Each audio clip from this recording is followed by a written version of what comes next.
ठीक है। और आप वोक सेशन होगा आपका, उस वोक सेशन 5 मिनट का होगा, ज़्यादा नहीं। और आप सभी के विचार करिए, मोबाइल की जरूरत भी नहीं है इसमें। चार्ट पर उसमें ये नहीं करवा रहे ना, अपने पास चार्ट करने की डायरी में लिख लें। आप इसको चार्ट के माध्यम से तो मतलब डायरी में चित्र बना के, या फिर पुराने ज़माने में कैसे होता था, अब कैसे सब कुछ हो रहा है, स्कूलों में सैनिटरी नैपकिन को सड़क पर डाल दें तो उसकी क्या, ये सारी चीज़ें आपको इसमें आके और वो कैसे पास करना पता चलेगा उनसे।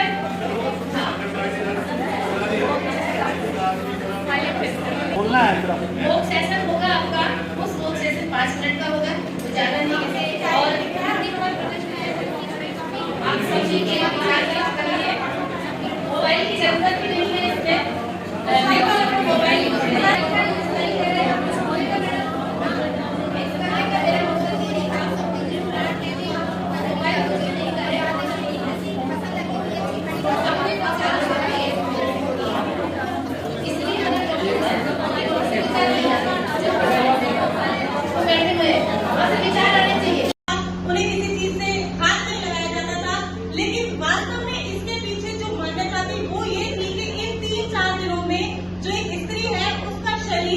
अंदर से कमजोर हो जाता है, तो उसको थोड़ा सा आराम देने के लिए ये मान्यता थी कि भैया 3-4 दिनों का तो आराम कीजिए, अपने शरीर पेशाब के तौर पर देते हैं। और महिलाओं को जो हमारा पुराना समाज है, आज तो खैर सोच बदल रही है, पुरुष वर्ग की भी और हमारे समाज की सोच बदल रही है, किंतु पुराने जमाने में इस चीज को बिल्कुल अभिशाप की तरह से देखा जाता था और महिलाओं के साथ एक तरीके से घर परिवार में दोयम दर्जे का व्यवहार किया जाता था। मैं वो सबके साथ रह सकती है, उठना बैठना भी उनका एक अलग कमरे में निर्धारित कर दिया जाता। घर के पेड़ पौधों को नहीं छुओगे, अचार के हाथ नहीं लगाओगे।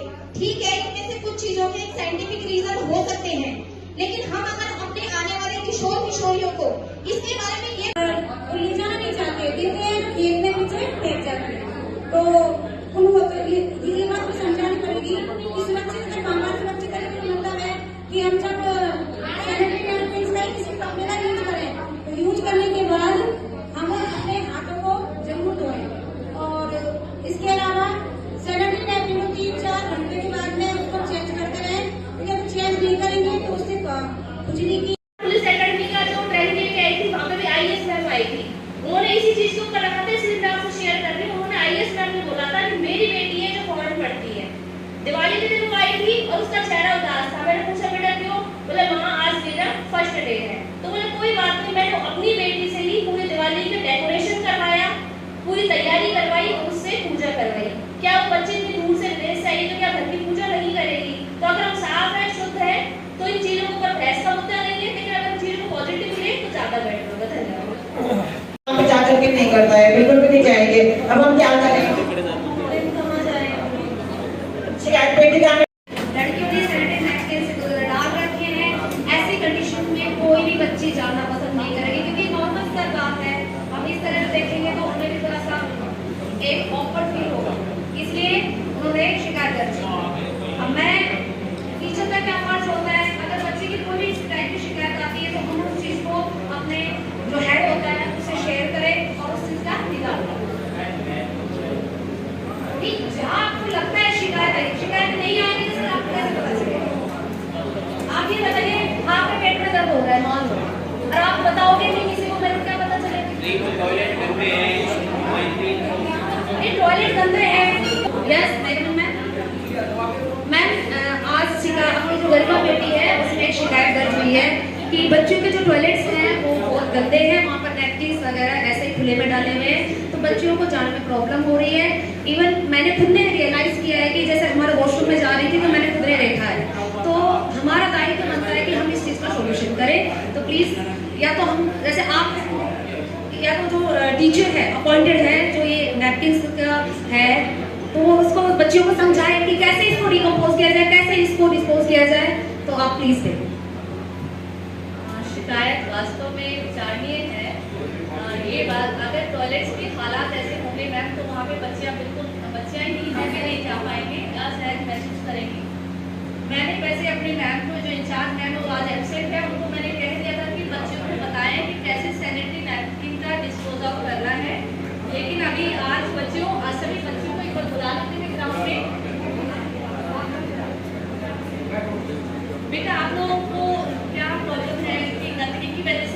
टॉयलेट्स में नहीं जाना चाह रहे, ज़्यादा गंदा है उधर। हमारी कमेटी जो हमने बना रखी थी, शायद उन्होंने 2 दिन से निरीक्षण नहीं किया है। मैं उनको इस चीज़ के लिए लिखित में नोटिस दूंगी, और अभी जो आप लोगों की शिकायत है उसका हम लोग निपटान करेंगे। आप एक बार फिर भी समझ लीजिए कि जिन्होंने गंदगी फैलाई है वो आप लोगों की ही बहनें हैं, आप लोगों की जूनियर होगी या सीनियर होगी जिन्होंने टॉयलेट्स को इतना गंदा किया है। तो हमें आज सभी बच्चों को बताना है कि कैसे सैनिटरी नैपकिन को हमें डिस्पोज ऑफ करना है। तो आप लोग जरा इसको इस सेशन को ध्यान से समझिएगा।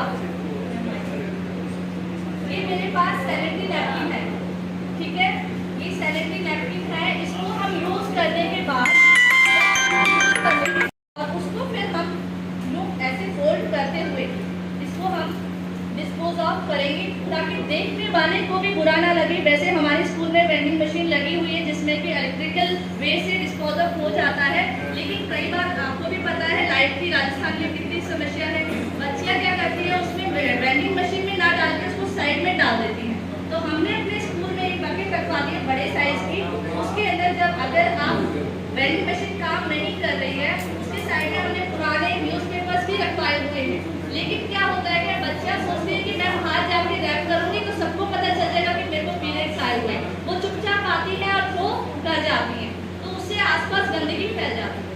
बच्चों को ये सेशन बताना इसलिए जरूरी कि बेटा आप लोग को ही टॉयलेट यूज करना है, उसको प्रॉपर रैप करके, और उसको या तो आप डस्टबिन में डालिए, और अगर आप डस्टबिन में उसको नहीं डाल रहे हैं तो वेंडिंग मशीन में डालिए, ताकि वो इलेक्ट्रिकल वे से वो डिस्पोज ऑफ हो जाए।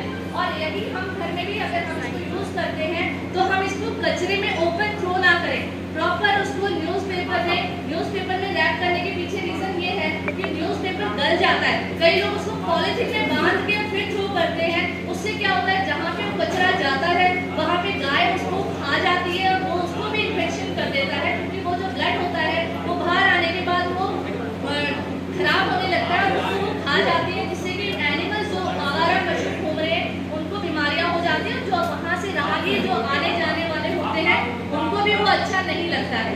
तो कोशिश ये करें कि थोड़े पेपर में रैप करके फिर डाला जाए, और अगर वेंडिंग मशीन है तो हमारे को वेंडिंग मशीन का ही इस्तेमाल करना चाहिए। जैसे मैंने बताया, घर पे जैसे मान लो कोई सुविधा नहीं होती वेंडिंग मशीन की, नॉर्मली नहीं होती है। नॉर्मली हमारे पास ऐसे लड़के आपको सभी भी आते हैं, उनके पास इतनी सुविधाएं नहीं होती है। हम जब भी लेडीज टीचर है जो भी अपॉइंट होती है इस चीज के लिए, जब भी हम डिस्ट्रीब्यूशन करें तो उसको हम प्रॉपरली बच्चों को इस चीज की भी ट्रेनिंग दें कि कैसे इसको यूज करना है, कैसे इसको डिस्पोज करना है, मतलब सारी चीजों की इंफॉर्मेशन दें। मैं अपने स्कूल की एक रियल घटना बताती हूँ आपको। मेरे स्कूल की 8th क्लास की बच्ची थी, उसके इतनी प्रॉब्लम होती थी, यार यही था कि घर पे ऐसी इस तरह की हम लोग देते थे, नैपकिन डिस्ट्रीब्यूट करते थे, यूज किया होगा तो इन्फेक्शन चलता था, बट पेरेंट लापरवाह। क्या बताऊँ आपको कि बस ठीक है 2 इंजेक्शन लगवा दिए, अगली बार ठीक हो गया, अगली बार फिर वही कंडीशन, हर महीने की प्रॉब्लम हुई।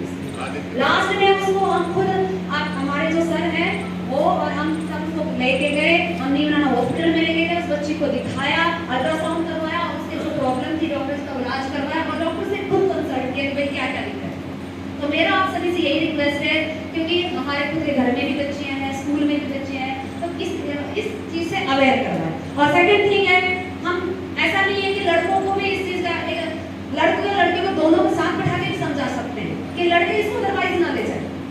नॉर्मली अब जैसे अपने यहाँ पर सेशन चल रहा है, जेंट्स भी है, लेडीज टीचर भी है, जेंट्स टीचर भी है, तो अपन ने इस चीज को कोई अदरवाइज नहीं लेता है। इसी तरह हम बच्चों को भी साथ बैठाएं, ताकि किसी भी लड़के को अरे देखो क्या हो गया, अरे इससे तो ये हो गया, उसके ब्लड हो रहा है,